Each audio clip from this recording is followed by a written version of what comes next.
Paz do Senhor Jesus, meus irmãos. Amém. Você está feliz aí? Está alegre? Graças a Deus, graças a Deus. Minha gratidão, pastor Silas Malafaia, nosso pastor Elisete, pastor Silas Filha, pastora Raquel, meu pastor Odilton, Deus abençoe, pastora Josiane, todos os meus amigos, pastores que estão aqui, sintam-se abraçados. Pega a sua Bíblia, por favor, deixa eu ler um texto com você, Lucas, Evangelho de Lucas, capítulo de número 1, eu estou aqui com a Thaís, com o Rubinho, o Benjamin está com a minha sogra, que Deus a ajude, está lá com ela, resolveu ficar com um e deixou a gente com o outro, o Rubinho está ali,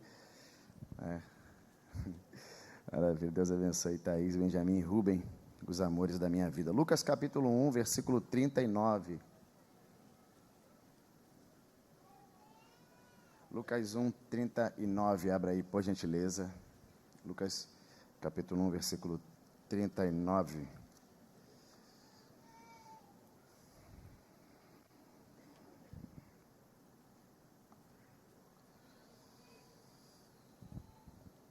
Evangelho de Lucas, capítulo 1, versículo 39, diz assim: Naqueles dias Maria se aprontou, foi depressa à região montanhosa, a uma cidade de Judá.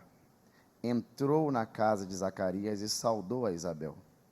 Quando Isabel ouviu a saudação de Maria, a criança lhe estremeceu no ventre.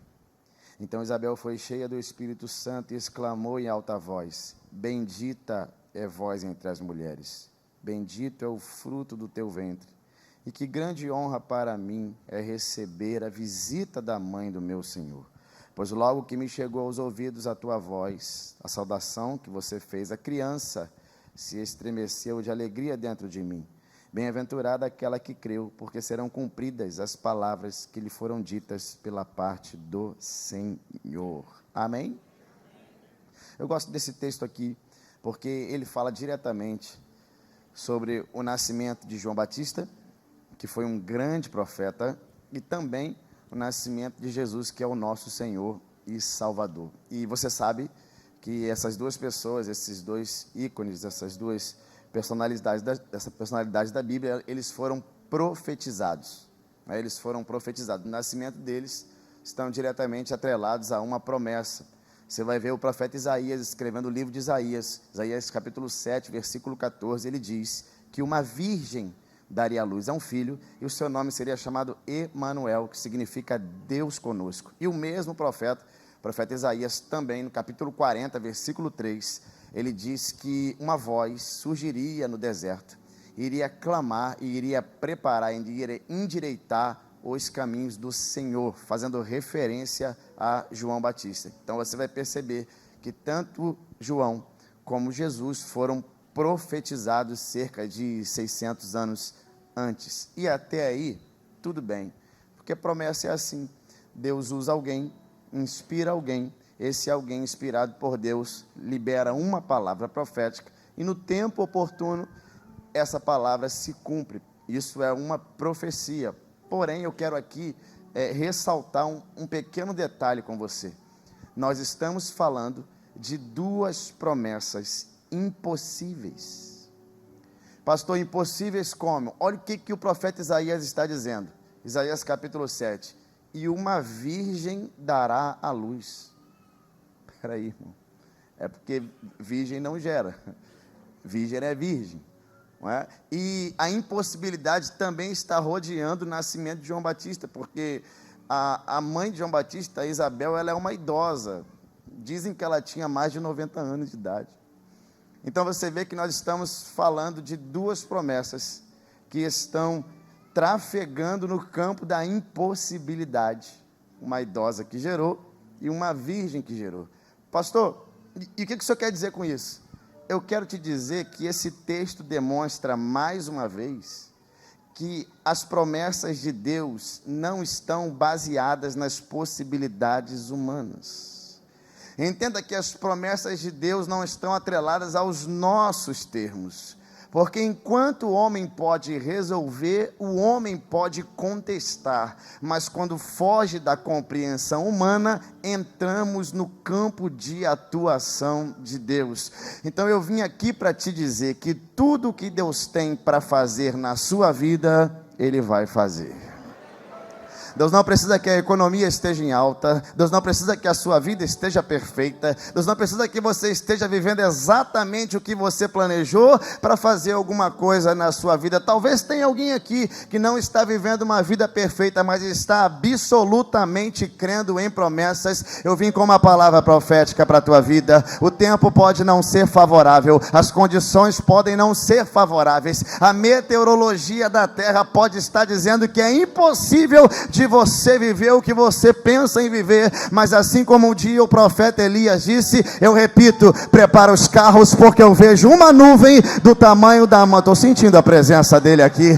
Aonde tem alguém que acredita no Deus do impossível, no Deus do acha, no Deus que opera onde ninguém opera e faz o que ninguém pode fazer? Onde estão aqueles que acreditam no Deus que vai aonde o homem não vai, e quando ele decreta lá em cima, a terra tem que obedecer? Será que tem alguém para reagir a essa palavra?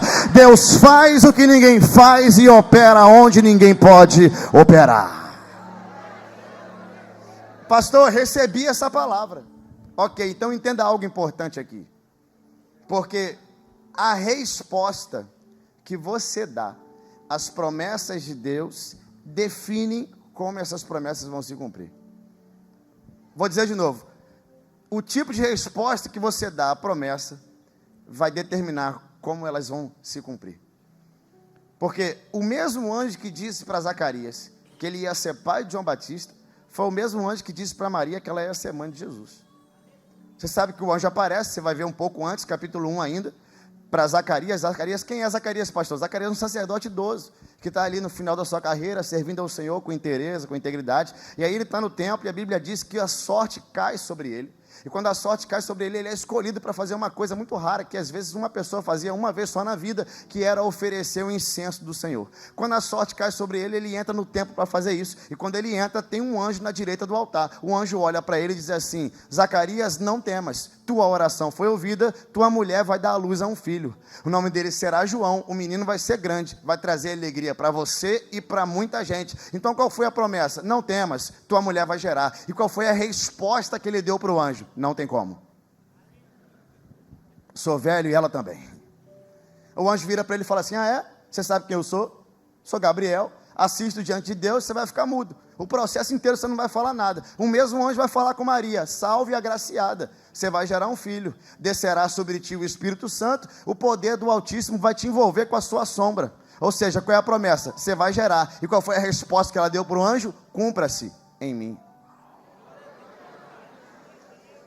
Zacarias passou o processo todo mudo, e Maria, Lucas 1,46, escreveu um hino, irmão. Eu gosto disso. Por quê? Porque Zacarias passou o processo todo calado e sofrendo, e Maria abrindo a boca e adorando. É você que escolhe como você vai querer passar o tempo da espera. Eu gosto porque quando chega no versículo 67, Zacarias também escreve um hino. Só que Zacarias escreve um hino e Maria escreve um hino, mas tem um abismo de diferença entre eles. E qual é, pastor? É porque Zacarias escreveu depois que a promessa chegou, e Maria escreveu antes da promessa chegar, porque ainda tem uma geração que não precisa ver Deus operar para adorar a Ele. Ainda tem uma geração que não precisa ver Deus fazendo algo para entrar por aquelas portas e dar louvores e honra ao seu nome. Ainda tem uma geração que Deus fazendo ou não fazendo, Deus abrindo ou não abrindo, Deus com vontade ou sem vontade, Deus fazendo ou não fazendo, todo domingo eu entro por aquelas portas, levanto a minha mão e onde estão os verdadeiros adoradores? Conta cheia ou conta vazia, carro novo ou carro velho, Deus operando com vontade ou sem vontade, nada pode parar um adorador que reconhece quem Deus é. Você ainda tem uma geração de adoradores aqui que não precisam ver Deus operar, mas operam e adoram por aquilo que Ele já fez. Onde estão aqueles que adoram a Deus pela sua bondade, pela cruz do Calvário, pela eternidade? Ei, onde estão os verdadeiros adoradores? Me ajude a adorar a Ele aqui, irmãos. Oh. Então veja, o que o anjo diz? O que o anjo diz para ela? Ó, você vai gerar. E o anjo diz mais: a tua prima Isabel já está grávida de 6 meses. Se fosse hoje, Maria ia dizer: what? Como? aquela mulher idosa, ela fica tão curiosa, acho que ela sobe para ver. Eu vou lá ver. A Bíblia diz, foi o texto que nós lemos, quando ela bota o pé na casa, o texto diz que Isabel ouve a voz dela. E o bebê que está na barriga de Isabel começa a se movimentar. Eu falei, Senhor, por que o bebê que está na barriga de Isabel está se movendo? Porque Maria está falando. Deus falou comigo, Miguel, presta atenção. É porque uma está gerando o profeta e a outra está gerando a profecia. E quando o profeta e a profecia se encontram, coisas se movimentam. Se você é o profeta da tua casa, a maior profecia da terra está aqui na minha mão. Então se prepare, coisas no mundo espiritual vão se movimentar. Será que tem alguém que acredita que aonde a palavra entra, coisas têm que ser transformadas? Será que você não está na igreja da palavra? Será que você acredita que quando você ora a palavra de Deus, a oração tem força e respaldo por uma palavra que nunca vai passar? Quando ela libera uma palavra, Maria diz, Isabel diz que o bebê se movimentou, e ela diz mais, ela diz, bem-aventurada és tu, mulher, bendito é o fruto do teu ventre, que grande honra para mim, receber na minha casa a mãe do meu Senhor. Irmão, olhe para cá, quem foi que disse para Isabel que Maria estava gerando, irmão? Não tinha WhatsApp, não. Não viralizava, não. Quando Maria bota o pé na casa, Isabel fala, sei quem você é. Conheço o fruto do teu ventre, e tem mais. É uma honra para mim receber a visita da mãe do meu Senhor. Só que eu fui ler o texto, e o texto fala assim, que quando Maria botou o pé, Isabel foi cheia do Espírito Santo. E quando o Espírito enche, irmão, ele revela. Quando o Espírito enche, irmã Sônia, tem coisas que você não viu e passa a ver. Tem coisas que você não sentiu e passa a sentir. Tem coisas que você não enxergava e passa a enxergar. Tem lugares que você nunca iria pisar, mas por causa do Espírito pisa. Pessoas que você conhece, coisas que você vive. Toda vez que o Espírito Santo resolve encher alguém, muda jeito, muda roupa, muda fala, muda geografia, muda mentalidade. Se tem alguém aqui hoje disponível para abrir a porta do coração e falar, fique à vontade, Espírito Santo, entra na minha vida, muda a minha história, muda os meus projetos, me dá força para resistir aquilo que eu não consigo resistir. Pastor, mas o Aviva foi mês passado, mas o Espírito ainda está vivo no meio da igreja, ainda está operando, salvando. Será que tem alguém para reagir a essa palavra? Ainda tem um Espírito Santo de Deus na terra para mudar pessoas, para transformar ambientes, para mudar famílias, para mudar mentalidade, para resgatar você do lodo, do pecado que você entrou e trazer você de volta para a casa do teu pai. Tem alguém para reagir à presença dele aqui? Seu Espírito Santo, ele enche aquela mulher e ela começa a verbalizar. Aqui eu quero fazer um parênteses aqui rapidinho. O que fez, porque o processo é muito interessante. Quando Maria entra, Isabel é cheia, a promessa se move e ela profetiza, ela verbaliza. Mas eu quero que você entenda que o que fez a promessa mover não foi Maria que entrou, porque não é Maria que faz a promessa mover, é o que ela carrega. Então Jesus entrou, a promessa se moveu, o Espírito encheu e ela abriu a boca, ela verbalizou. Deixa eu te falar algo importante aqui. É muito importante que você verbalize. É muito importante que você fale.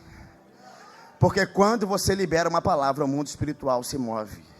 Você não pode permitir, escute isso aqui por favor, que palavras contrárias abafem aquilo que Deus fez você gerar. Você não pode permitir que palavras contrárias atrasem aquilo que você está prestes a viver. Irmão, todo mundo sabe, eu tenho um filho autista. Benjamin tem 6 anos, ele é autista. Quando eu peguei o diagnóstico dele, eu paguei R$1.600 por aquele diagnóstico. Quando eu peguei o diagnóstico, eu falei, é verdade, ele é autista mesmo. Falei com algumas pessoas, falei com alguns parentes. Aí teve uma pessoa que eu virei e falei assim, olha, ele é autista de verdade. A pessoa virou para mim e falou assim, que pena, porque agora ele vai ser dependente de você a vida inteira. E quando essa palavra veio, a outra voltou dizendo, mentira, ele vai crescer, vai ter filhos, vai ter ministérios, vai ser pai de família, vai dar frutos do reino de Deus, ele vai ter uma profissão, ele vai ser um homem íntegro, porque palavras contrárias não são mais poderosas do que palavras proféticas. Será que tem alguém aqui para guerrear pela tua casa? Será que tem alguém para declarar, minha família vai dar certo, as muralhas não vão permanecer, as trevas não vão me vencer. Eu tenho uma palavra,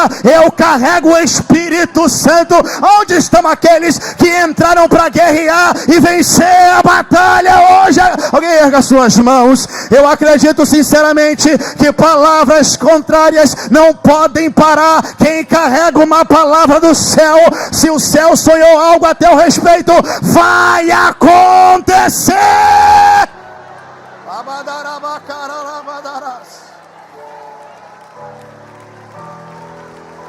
Oh, você precisa verbalizar. Você precisa abrir a sua boca. Eu pego as crianças e eu falo, diga comigo, repita comigo. Lá em casa é proibido. Palavra negativa lá em casa é proibido, irmão.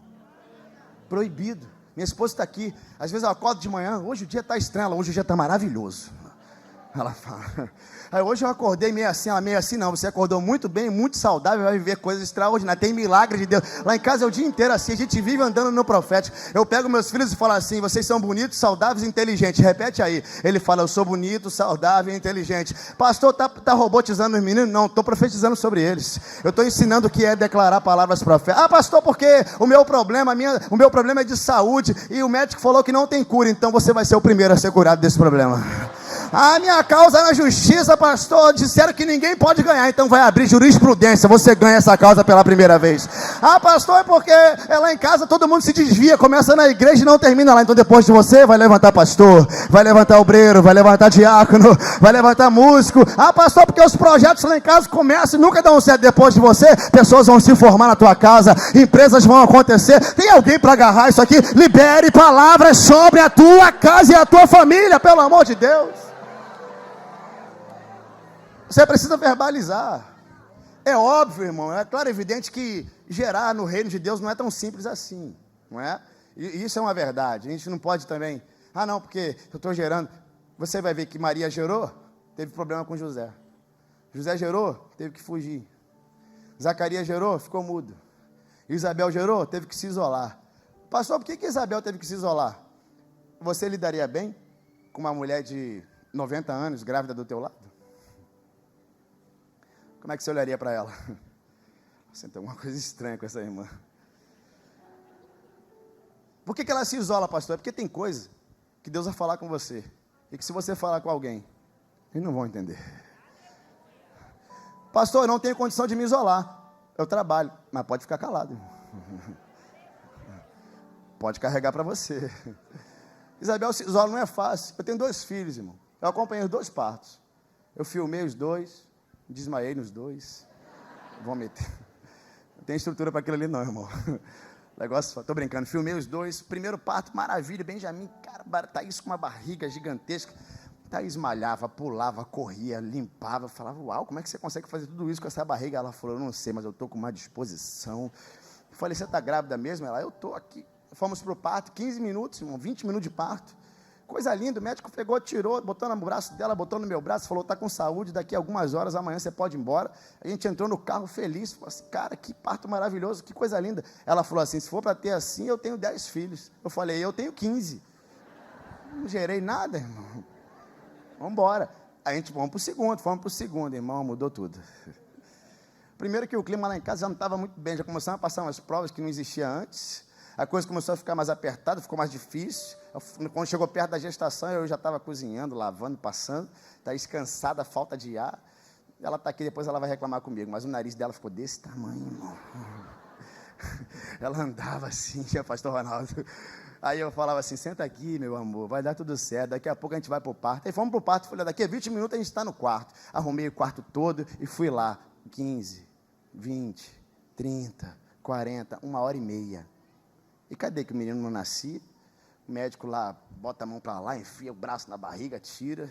Eu vendo aquilo, olhando para ela, eu de um lado e ela do outro. Ela, tá tudo bem, meu amor? Eu falei, tá tudo certo. De repente ele tirou o bebê, deu tudo certo, pegou o bebê, estava bonito, com saúde, botou perto dela. Quando eu olhei para a cara dela, ela olhou para mim e falou assim, esse é o dia mais feliz da minha vida. Eu falei, como? Descabelada, anestesiada, cortada, cansada. Quando ela disse aquilo, Deus ministrou meu coração e falou, Miguel, preste atenção numa coisa. O tempo da dor não é maior do que a alegria da promessa.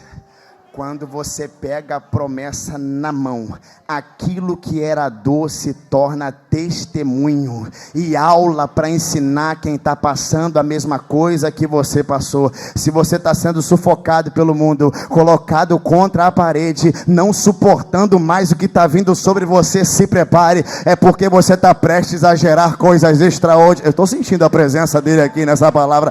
Ei, pastor, não estou suportando mais o que eu estou passando, vai me matar? Não vai não, irmão. Você está prestes a gerar coisas poderosas no reino de Deus. A dor é um indício que está perto de nascer milagres, ministérios frutíferos, coisas novas, um tempo extraordinário. Quanto mais o mundo te amassa, mais Deus diz: vou te honrar e vou fazer você viver coisas extraordinárias. Tem alguém para agarrar essa palavra profética aqui, pelo amor de Deus? Você não lembra de Isaac, não, irmão? Pensa no cara. Isaac carrega um peso profético terrível, porque Deus falou para Abraão: você vai ser pai de multidão. Só que ele só teve 2 filhos. Um foi embora e o outro ficou. Qual é a missão do segundo filho dele? Gerar. Isaac tem que gerar, porque o pai tem uma promessa, ela passa por mim. É por isso que ele está orando desesperado com Rebeca, 25 anos orando, irmão. Eu acho que ele orou tanto que ela engravidou de gêmeos. Cuidado. Orou, engravidou de gêmeos. Ele pensou, deve ter pensado, porção dobrada. Só que quando o menino começou a crescer, os meninos na barriga começaram a brigar, a discutir dentro da barriga dela. Eu chamo isso aqui de conflito interno. Ela começou a ter um conflito interno. O que ela fez? Só fazer terapia? Não, foi falar com Deus. Saiu de dentro da tenda, olhou para o alto e falou assim: Senhor, eu não entendo porque isso tem que ser assim. O que ela está dizendo? Não entendo porque tem que doer. E qual foi a resposta de Deus para ela?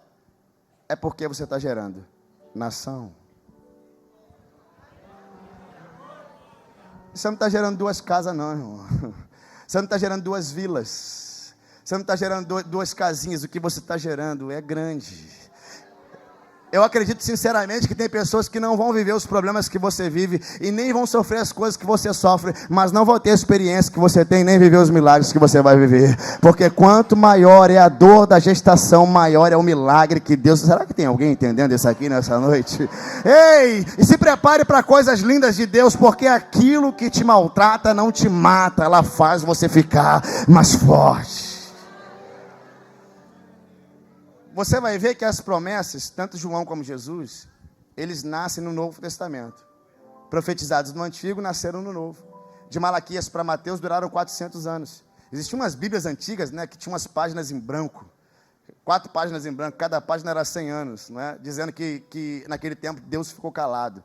Eu, sinceramente, eu não acredito que Deus ficou calado. Eu acredito que ninguém registrou o que Deus falou, né? Não tinha profeta registrado falando em nome de Deus. Então, de Malaquias a Mateus, houve um silêncio. Aí, quando chega em Mateus, que na verdade é Marcos, né? Quando chega lá, é ali que ele nasce. Só que quando Jesus nasce, quando João nasce, eles nascem numa cidade tomada por um Império Romano. O Império Romano era terrível. O Império Romano tinha legiões, era um rolo compressor. O Império Romano não respeitava a religião, cobrava impostos caros. Eles trabalhavam de uma forma muito terrível e violenta. E é nessa cidade deles estão sitiadas pelo Império Romano. E é nessa situação, nessa crise, que João e Jesus vão nascer. Pastor, o que você quer dizer com isso? É porque a crise nunca foi impedimento para uma promessa acontecer. Entende isso aqui? A crise nunca foi impedimento para Deus realizar nada. Na verdade, ela é um indício que está muito perto. E João é o primeiro a nascer. Quando João nasce, ele começa a falar. Escute uma coisa aqui, toda promessa fala, irmão. Ele começa a falar, e ele fala o quê? Ele fala aquilo que ele ouviu. João foi profetizado por Isaías, Isaías 40, capítulo 3. João foi profetizado por Isaías, e João prega a mensagem que Isaías pregava. Porque Isaías começou a dizer o que ia acontecer quando João nascesse. Então João pegou aquela mensagem e falou: olha, eu sou aquela voz que Isaías falou. E qual é a mensagem que João prega? O que Isaías pregava. Ele diz: quando o reino de Deus chega, os montes são derribados, os vales são nivelados e os caminhos tortos são endireitados. Pastor, eu não entendi. João está dizendo que quando o reino de Deus chega, quem está em cima vem para baixo, quem está embaixo vem para cima, e o que era torto ele endireita. Pastor, explica melhor. Quando o reino de Deus chega, os humilhados são exaltados, os exaltados são humilhados. E aquilo que disseram para você que nunca ia dar certo porque nasceu torto e ia morrer torto, quando Jesus entra, ele coloca no lugar. Se prepare, Deus vai reorganizar algumas coisas na sua vida aqui.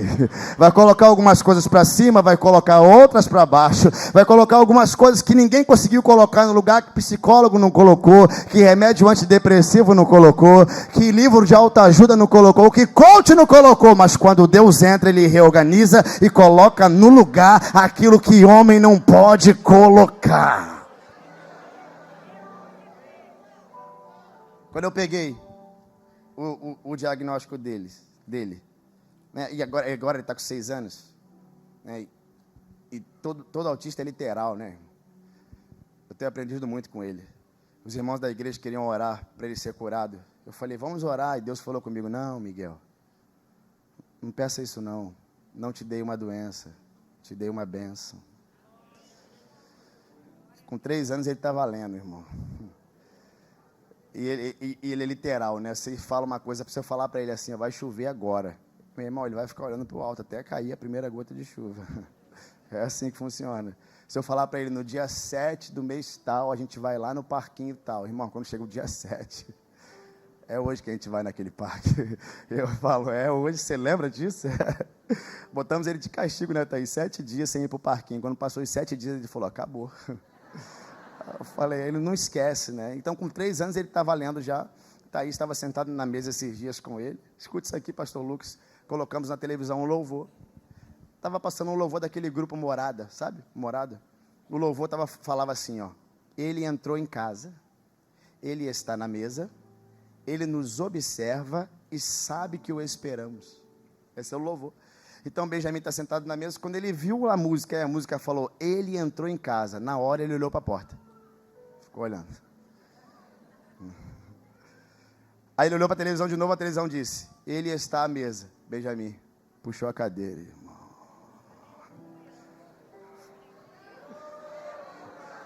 Aí a música disse, ele nos observa, o garoto ficou de pé e ó. Minha esposa falou, Benjamin, você está bem? E ele disse, mamãe, Deus está aqui.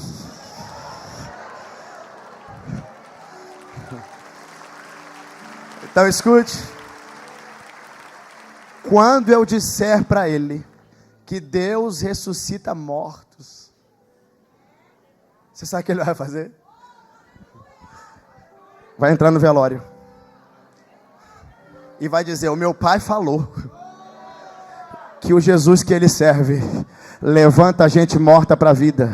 Vai orar e a probabilidade do defunto levantar é quase de 100%. Por quê, pastor? Ele não tem dupla opinião, irmão. Ele não acredita, ele não pensa, será que deveria morrer? Será que Deus quer curar? Será que Deus hoje está com vontade? Será que essa pessoa era boa ou ruim? Será que ela merece voltar? Porque na cabeça dele, ele só pensa uma coisa, Deus levanta a gente morta. Então hoje ele vai levantar. Eu quero te convidar hoje a ser literal nessa noite. Eu quero te convidar a você a agarrar as palavras proféticas. Se Deus disse que cura, Ele cura.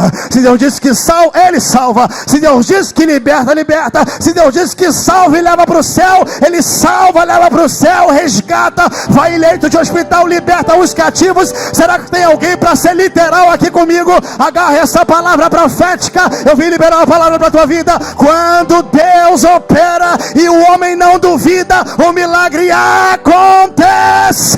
Tem alguém para agarrar isso aqui hoje? Eu acredito na literalidade da Bíblia. O meu Deus ainda cura, salva, liberta e leva para o céu. Oh. Pastor, pelo meu ver, o Senhor igualou João e Jesus. Não faça isso. Não igualei não. Até porque quando Jesus perguntaram para João, você é o Cristo? E ele foi categórico, eu não sou digno de desatar a sandália dos pés dele. E disse mais, eu vos batizo com água, mas está vindo uma aí, que é maior do que eu. Ou seja, o máximo que eu posso fazer por você é te colocar dentro do rio. Mas quando ele vem, ele coloca o rio dentro de você. O máximo que eu posso fazer é te lavar por fora, mas quando ele vem, ele te acende com o Espírito. Não existe igualdade entre eles, porque Jesus é soberano. Só Ele pagou o preço pela sua vida. Só Ele morreu no teu lugar. Você não merecia estar aqui, eu não merecia estar aqui. Não era para tocar, não era para ser cantor, não era para estar, não era para ser obreiro, mas por causa da graça. Você chegou, sobreviveu e a eternidade te espera. O texto diz que quando Maria foi dar à luz, não havia espaço para ela ter o bebê na hospedaria. Você imagina? Barrigão para gerar Jesus. Chega na hospedaria, não tem espaço. O menino nasce na manjedoura. Em Lucas 1, não tinha espaço para ele nascer. Mas e hoje tem? Será que tem alguém com disposição para dizer: se o Senhor quiser ser gerado na minha vida, fique à vontade. Apocalipse 3:20, eis que estou à porta aí. Aquele que abrir e ouvir a minha voz, eu entrarei. Cearei com ele e ele comigo. Eu quero te convidar a ficar de pé no seu lugar. Eu tenho uma palavra para a sua vida. Se você sobreviveu a 2020, se você sobreviveu a 2021, se você chegou vivo aqui depois de passar por 2022, está na presença de Deus, respirando e adorando a Deus, é porque ainda há um propósito de Deus na sua vida. Deus ainda tem coisas poderosas para fazer em você e através de você. Então eu quero te convidar a fechar os teus olhos.